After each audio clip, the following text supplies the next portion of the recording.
दिक्कत क्यों? राधे राधे। मैं हूं आपका अपना अनिरुद्धाचार्य, आप सबका दास। महाराज का मंत्र कार्यक्रम में आपका बहुत बहुत स्वागत है। आजकल सबसे ज़्यादा घर टूटते हैं, कलह होती है, क्योंकि सास बहू की आपस में बनती नहीं है। ऐसा क्यों होता है? सास बहू के संबंध तो ठीक करने का उपाय क्या है?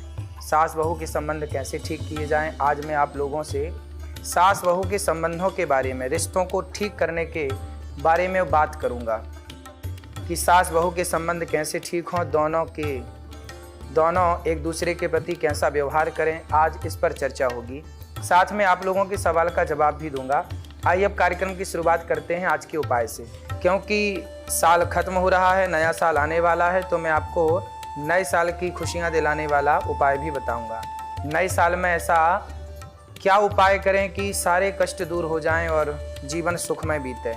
रोज सुबह नहा कर एक तांबे के बर्तन में ताज़ा जल भरें, उसमें तुलसी के 7 पत्ते डालकर भगवान विष्णु को समर्पित करें। 11 बार ओम नमो भगवते वासुदेवाय मंत्र का जाप करें। फिर वह जल पूरे परिवार को पीने के लिए, मतलब भगवान श्रीमन नारायण को स्नान करा कि वह जल, जब वो जल चरणामृत बन जाएगा तो सबको बांटिएगा। देखिए कि कैसे आपके दिन बदलने लगेंगे। जो लोग नित्य चरणामृत पीते हैं उनके जीवन में सुख शांति समृद्धि सदा रहती है। घर में पूजा के स्थान पर अखंड ज्योत जलाकर रखनी चाहिए, इसे बुझने ना दें। समय समय पर घी या तेल, जो भी आप चाहें, जिस चीज़ का तेल या घी का दीपक जलाना चाहें, उसमें तेल डालते रहें और घी डालते रहें, बत्ती ठीक रखें और रोज़ अपने मस्तक पर केसर का चंदन जरूर लगाएं। भगवान को चंदन लगाकर जो प्रसादी चंदन बचती है उसे अपने माथे पर लगाएं।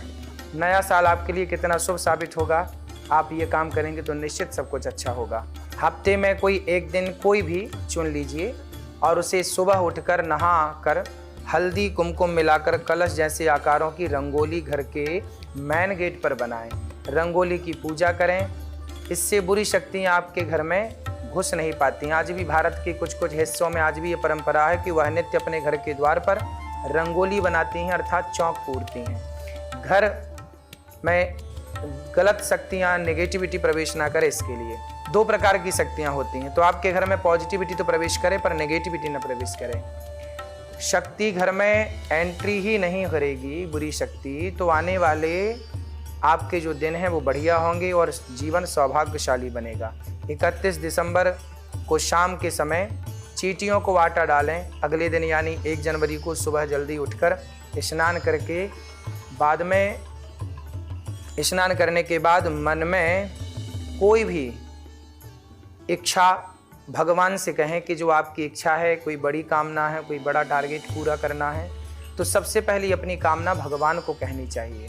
जब भगवान को आप अपनी कामनाएं सुनाते हैं तो भगवान उन्हें सुनते हैं और उनमें जो बेहतर होती हैं कामनाएं, भगवान उन्हें पूरा भी जल्दी करते हैं। एक कलावा लें और 7 बार गायत्री का मंत्र पढ़ते हुए अलग अलग 7 गांठ बनाकर उसे गले में धारण करें और फिर अगले वीरवार को नए कलावे पर गांठ लगाएं और पीपल पर चढ़ा दें।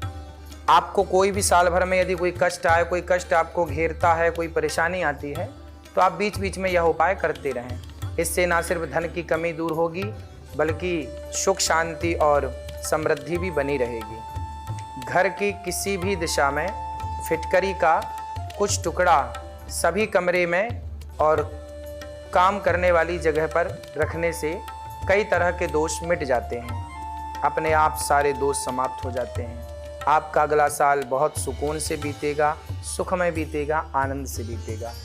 बात करेंगे आज के भविष्य की। हम सबकी इच्छा होती है कि हम कभी न कभी गंगा जी में डुबकी लगाएं, लेकिन गंगा जी के डुबकी लगाने पर क्या हमारे पाप नष्ट होंगे, क्या हमारे जीवन में सुख बढ़ेगा? तो निश्चित मानिए ये भगवान का चरणामृत है, भगवान के चरणों से निकली गंगा है। जो गंगा जी तक नहीं जा सकते वो गंगा का स्मरण कर लें, गंगा जल छिड़क लें, और गंगा जा सकते हैं तो गंगा में भगवान का ध्यान करते हुए डुबकी लगाएं। निश्चित गंगा मैया हमारे मन के पापों को, शारीरिक पापों को समाप्त करती हैं। ठीक है, घर के आसपास नदी है, तालाब है, उसमें भी आप गंगा मैया का ध्यान करते हुए स्नान करते हैं तो गंगा स्नान करने का ही आपको फल प्राप्त होता है। जब आप घर पे भी नहाएं तो गंगा च यमुना चैव ऐसे स्नान करते हुए हर हर गंगे गंगा च यमुना चैव गोदावरी सरस्वती नर्मदा सिंधु कावेरी सभी नदियों का, पावन नदियों का स्मरण करते हुए स्नान करते हैं तो गंगा यमुना में ही स्नान करने का फल आपको प्राप्त होता है। मंत्र पढ़ते हुए गंगा मैया का हर हर गंगे हर हर गंगे हर हर गंगे पढ़ते हुए आप माँ गंगा जी की पूजा करें, उनमें जल चढ़ाएं और गंगा मैया को दुग्ध चढ़ा सकते हैं, पुष्प चढ़ा सकते हैं, गंगा मैया का इस तरह से पूजन कर सकते हैं। 10 प्रकार के पुष्प, 10 प्रकार के गंध, 10 दीपक, 10 प्रकार की मिठाई, 10 पान के पत्ते, 10 प्रकार के फल, ऐसा सब कुछ भी चढ़ाने का कुछ लोग भाव रखते हैं तो माँ को ये सब चीज़ें समर्पित करते हैं। जौ और तिल का दान 16 मुट्ठी का होना चाहिए, कम से कम 16 मुट्ठी तिल जौ का दान करना चाहिए। दक्षिणा भी 10 ज़रूरतमंदों को ही करनी चाहिए। आप एक की भी करें अच्छा है, लेकिन ये जो विधान है 10 को करें तो बेहतर है, अच्छा होगा। 10 लोगों की मदद करेंगे तो अच्छा होगा। जब गंगा मैया में स्नान करें तब डुबकी ज़रूर लगानी चाहिए और गंगा जी का मंत्र ज़रूर आप पढ़ें। गंगा मैया का स्मरण करते हुए डुबकी लगाएं। तो गंगा में स्नान करते समय आप मंत्र पढ़ें, हर हर गंगे हर हर गंगे हर हर गंगे हर हर गंगे। गंगा मैया को प्रणाम करते हुए श्रीमन नारायण कहते हुए स्नान करें। बात करेंगे आज के विषय की, सास बहू में कैसे बनेगी। सास और बहू, भगवान ने कितना प्यारा रिश्ता बनाया है। माँ और बेटी, बहू बेटी है, सास माँ है। बेटे के विवाह के बाद सास एक माँ से वह स्त्री सास बन जाती है, जो एक बहू सासू माँ कहकर पुकारती है। तो बहू बेटी है और सास माँ है, ये मानना चाहिए। एक तरह से देखें तो ये पवित्र रिश्ता है माँ बेटी का, क्योंकि एक स्त्री जो आपके बेटे से विवाह करती है वो अपने पति के साथ साथ पूरे परिवार को अपना मानती है। पति की माँ को माँ कहती है, पति के पिता को वो पिता बाबूजी कहती है। तो इस तरह से हम यदि दोनों ओर से, बहू भी अपनी सास से खूब प्रेम करें माँ की तरह और बहू भी अपनी सास को बेटी की तरह प्रेम करें तो रिश्ते कितने मधुर होंगे, कितने अच्छे होंगे। आजकल बहुत सारे घरों में सास बहू के झगड़े देखने को मिलते हैं। कहीं कोई सास बहू से प्रताड़ित है तो कहीं किसी घर में बहू सास से प्रताड़ित है। रिश्ते बनाना जितना आसान है, उन रिश्तों को निभाना उतना ही कठिन सा लगने लग जाता है ना। जीवन भर निभाना बड़ा मुश्किल सा लगता है। दरअसल बेटों की जब शादी विवाह होता है तो माँ काफ़ी सारी उम्मीदें लिए बैठी रहती हैं कि मेरी बहू आएगी तो ये, आएगी तो ये, ऐसा होगा वैसा होगा। लेकिन कई बार वो उम्मीदें खरी नहीं उतर पाती तो सासू माँ चिड़चिड़ी सी हो जाती है। उन्हें लगता है कि मेरी अनुकूल बहू नहीं है। वो उम्मीदें ज़्यादा करती हैं, अपेक्षाएं ज़्यादा करती हैं। जब अपेक्षाएं ज़्यादा हैं तो फिर उन्हें लगता है कि मेरी बहू में तो वो गुण है ही नहीं। लेकिन मैं आप सबके लिए एक बात कह दूं कि जो ईश्वर ने जिसे जैसा बनाया है वो वैसा ही रहेगा। कांटा सदा कांटा रहेगा, गुलाब सदा गुलाब रहेगा, नीम हमेशा कड़वी ही रहेगी, गन्ना हमेशा मीठा ही रहेगा। इसलिए मेरी बात माने तो आप लोग बड़े प्रेम से, सास कैसी है उसे वैसे ही स्वीकार कर लें, चिड़चिड़ी है तो चिड़चिड़ी स्वीकार कर लें, बहू जैसी है वैसी स्वीकार कर लें और बेहतर तरीके से। मैं तो एक चीज़ समझता हूँ कि रिश्तों में जितना आप कम बोलते हैं, चुप रह करके हर समय प्रसन्न रहते हैं, आप उतने खुश रहते हैं। बोलिए ही मत, चुप रहने की आदत बनाइए। ज़्यादा से ज़्यादा गीता पढ़िए, रामायण पढ़िए, अपने आप को भगवान में बिजी रखिए। बहू को 100 बार समझाइए, पर ना समझे तो समझ लो कि अब उसे आप नहीं समझा सकते। वैसे तो आजकल सास बहू का रिश्ता आपसी नोक झोंक के लिए अधिक जाना जाता है, लेकिन आपको बता दूं कि ये रिश्ता दुनिया के सबसे अच्छे रिश्तों के रूप में भी मशहूर है। दरअसल जब ज़माना बदलता है और सभी चाहते हैं कि उनके आसपास केयर करने वाले लोग रहें, ऐसे में अगर आप आपस में दोस्ती का हाथ बढ़ाएं और साथ में शॉपिंग करने जाएं, साथ में घूमने जाएं, सास बहू दोनों मस्ती से रहें, आपस में बात करें और घूमें, एक माहौल, खुश मिजाज माहौल घर का बनाएं, खुश रहने का माहौल घर में बनाएं, थोड़ा हंसी मजाक का माहौल बनाएं, एक दूसरे को वो जाने समझें परखें, है ना। और एक दूसरे की गलतियां हो जाएं तो इग्नोर कर दें। बहू की गलती सास इग्नोर कर दे, सास की गलती बहू इग्नोर कर दे। इग्नोर को आप यदि जीवन में कंटिन्यू ले आते हैं तो आप बहुत सुखी और सफल होते हैं। ठीक है, हो सके तो साथ में बैठ कर के भोजन करें, सब लोग एक साथ खाएं, एक साथ आप काम को मिल बांट के करें। कोशिश करें कि कुछ काम सास करे तो कुछ काम बहू करे। बहू का काम है कि वो अपनी सास को कोई काम ना करने दे। माँ जी आप बूढ़ी हैं, आप क्यों करेंगी, हम करेंगे। ठीक है, तो बहू जब सारा काम खुद करना चाहे तो सास को भी कहना चाहिए बेटा थोड़ा तू आराम कर ले, मैं कर लेती हूँ आज का काम। बस जहाँ ये भावना आ जाती है कि मैं करूँगी काम, आप आराम करो, यही भाव बहू यही भाव सास रखे तो वो घर स्वर्ग बन जाता है। ठीक है, बात करेंगे आज के समाधान की। सास बहू की लड़ाई में हमेशा पुरुष त्रिशंकु बन जाता है। वह किस ओर जाए यह सोच करके परेशान रहता है। माँ की ओर जाए तो पत्नी नाराज, पत्नी की ओर जाए तो माँ नाराज। पुरुष करे तो करे क्या, इसलिए पुरुषों को हार्ट अटैक ज़्यादा आता है। वो पुरुष क्या करे, पत्नी की तरफ जाता है तो माँ नाराज होती है, तू तो पत्नी का गुलाम हो गया। और माँ की तरफ जाए तो पत्नी बोलती है मैं मायके जा रही हूँ, तुम तो माँ के साथ रहो, या मुझे रखो या अपनी माँ को रखो। प्रेम से रह लेने में कितना अच्छा है ना, कितने अच्छे से रिश्ते निभ जाते हैं, कितने अच्छे से हम जीवन जी लेते हैं। जीवन इतना भी परेशान नहीं करता जितना परेशान आज लोग हैं। इतना भी तो परेशान नहीं करता ना जीवन जितना आजकल लोग परेशान हो जाते हैं। संबंधों को मधुर बनाने के लिए तांबे के लोटे में जल भरें और पहले अपनी सास के हाथ में तथा बाद में बहू अपने हाथ से उसे स्पर्श करें और तुलसी के पौधे में डाल दें। यह काम रोज करें, बस रविवार के दिन ऐसा ना करें। सास बहू का झगड़ा यदि ज़्यादा है तो आप ना दोनों रामचरितमानस का पाठ किया करिए।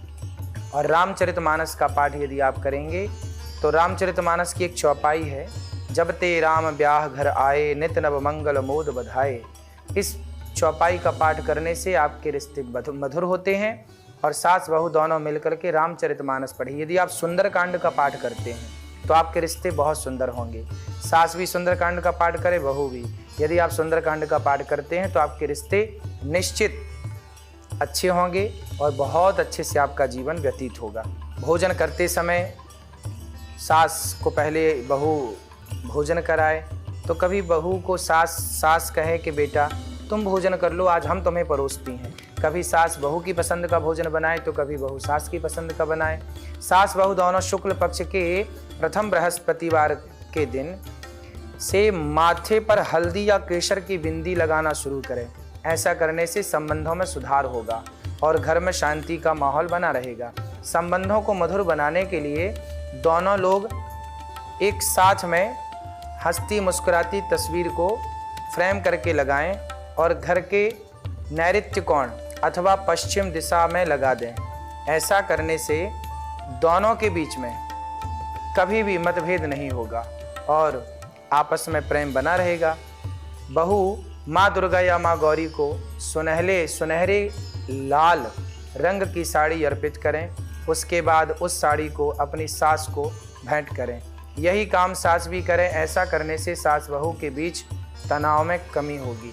मंगलवार को सूजी का हलवा बनाएं और मंदिर के घर बैठे गरीबों में बांट दें। ऐसा करने से भी रिश्तों में मधुरता आएगी। रोटी में गुड़ मिलाकर चने डालकर सास बहू अपने हाथों से स्पर्श करें और शाम को गाय को खिलाएं। ऐसा करने से भी झगड़ा समाप्त होता है। 2 तुलसी के पत्ते पानी से धोकर रोज पूजा के पास रखें। पूजा के स्थान पर 21 बार गायत्री मंत्र पढ़कर, पुरुष वर्ग गायत्री मंत्र पढ़कर यदि यज्ञोपवीत हुआ है तो 1 पत्ता सास को 1 पत्ता बहू को खिलाने से भी ये झगड़े खत्म हो जाएंगे। रविवार के दिन तुलसी वाला उपाय बिल्कुल ना करें। घर के जिस बर्तन में पीने का पानी रखा हो उसमें सुबह 2 बूंद गंगा जल गायत्री मंत्र पढ़ते हुए डालें और उसे दोनों लोग पिएं। ऐसा करने से झगड़ा समाप्त होगा।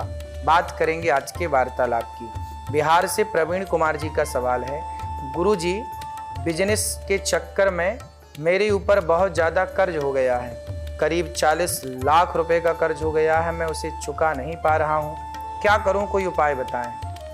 देखिए, कर्ज ज़्यादा हो गया है तो पहला तो हम सब क्या करें कि पैसे उधार लेना बंद करें और मेहनत ज़्यादा करें, ज़्यादा पैसा कमाएं। खर्चे बिल्कुल जीरो करें, खर्चे कम करें। दाल रोटी का खर्चा तो लगेगा, बिजली का खर्चा तो लगेगा, ये सही है, परंतु इसके अतिरिक्त 1 रुपये का भी फिजूल खर्चा ना हो, ऐसा प्रयास करने से आप खर्चा कम करिए, अपनी इनकम, अपनी कमाई बढ़ाइए। और नित्य आप सुंदरकांड का पाठ करेंगे रोज, तो सुंदरकांड का पाठ करने के बाद निश्चित ही आपका कर्जा मुक्त होगा। रोज सुंदरकांड का पाठ करिए, तुलसी के 11 पत्ते तोड़िए और 11 पत्ते तोड़ करके और रोज तुलसी से भगवान नारायण का, भगवान श्रीमन नारायण को लक्ष्मी, एक वो चित्र लाइए जिसमें लक्ष्मी जी चरण दबा रही हैं, भगवान नारायण लेटे हुए हैं, उस छवि में 11 तुलसी भगवान श्रीमन नारायण को अर्पित करिए, उनके चरणों में चढ़ाइए। और जब चरणों में चढ़ाएंगे तो मंत्र पढ़ते हुए श्रीमन नारायण चरणौ शरणम प्रपद्ये श्रीमते नारायणाय नमः, इस मंत्र से 11 तुलसी का दल चढ़ाएंगे। श्रीमन नारायण चरणौ शरणम प्रपद्ये श्रीमते नारायणाय नमः। आपके घर में शालिग्राम जी हों तो शालिग्राम जी पर ये तुलसी 11 बार चढ़ा सकते हैं मंत्र बोलकर, या भगवान नारायण आपके घर में खड़े हुए हों और नारायण के चरणों में आप इस तरह से आप तुलसी चढ़ा सकते हैं, तो आप निश्चित भगवान श्रीमन नारायण की कृपा से, माँ भगवती लक्ष्मी की कृपा से आप कर्जे से मुक्त होंगे। बात करेंगे आज के गुरु मंत्र की। घर में किसी भी तरह की कलह समाप्त करने वाला जो उपाय है, घर में रहने वाले सदस्यों के बीच आए दिन झगड़े यदि होते हैं, उनके आपस में बिल्कुल भी बातें नहीं बनती, तो परिवार का मुखिया रात को अपने पलंग के नीचे एक बर्तन में पानी भर कर रख दे और सुबह जो भी उसका गुरु मंत्र है वह उस मंत्र का स्मरण करे, मंत्र का जाप करे, और इस जाप को करते हुए वह जल स्नान ध्यान कर करके और पीपल में वह जल चढ़ा देने से परिवार का क्लेश समाप्त हो जाता है। घर में सभी शांति से रहने लगते हैं। फिर नया साल शुभ होने से, नया साल सुंदर होने से कोई नहीं रोक सकता। सुंदर आपका वर्ष बीते, यही कामना है। बात करेंगे आज के संस्कार की। घर में रोज सुबह पूजा आरती करनी चाहिए और बड़े प्रेम से भगवान का ध्यान करना चाहिए, नित्य आरती करना चाहिए। बात करेंगे आज के लकी कॉलर की। धनबाद से जगदीश जी का सवाल है, गुरुजी पिछले 1 साल पहले मेरी जॉब चली गई थी, 1 साल में बेरोजगार हूँ, 1 साल से नौकरी नहीं लग पा रही है, छोटा सा ठेला लगाकर परिवार पाल रहा हूँ, क्या करूँ। देखिए, आप जो काम कर रहे हैं उसे और बेहतर तरीके से करें, कुछ नया सोचते रहें, कुछ बिजनेस करने का, कुछ अच्छा जो चल रहा है उसे चलने दें, उसे और बेहतर करें, साइड में कुछ और सोचते रहें, निश्चिंत रहें, भगवान का चिंतन करें, आपका काम जरूर होगा। आप रोज सूर्य भगवान को जल चढ़ाया करिए, उसमें थोड़ा सा कुमकुम डाल करके, लाल करके जल, और फिर सूर्य भगवान को चढ़ाने से आपका कारोबार ठीक चलेगा। गौरी गोपाल आश्रम में जो अखंड रसोई चलती है, वृद्ध माताओं की सेवा चलती है, ये सभी सेवाएं आपके लिए कल्याणकारी हैं। आप भी गौरी गोपाल आएँ, वृंदावन आएँ, आप भी इन सेवाओं को देखें और आप भी इन बेसहारा वृद्ध माओं का सहारा बने। कल आपसे बात करेंगे नए विषय के साथ। राधे राधे।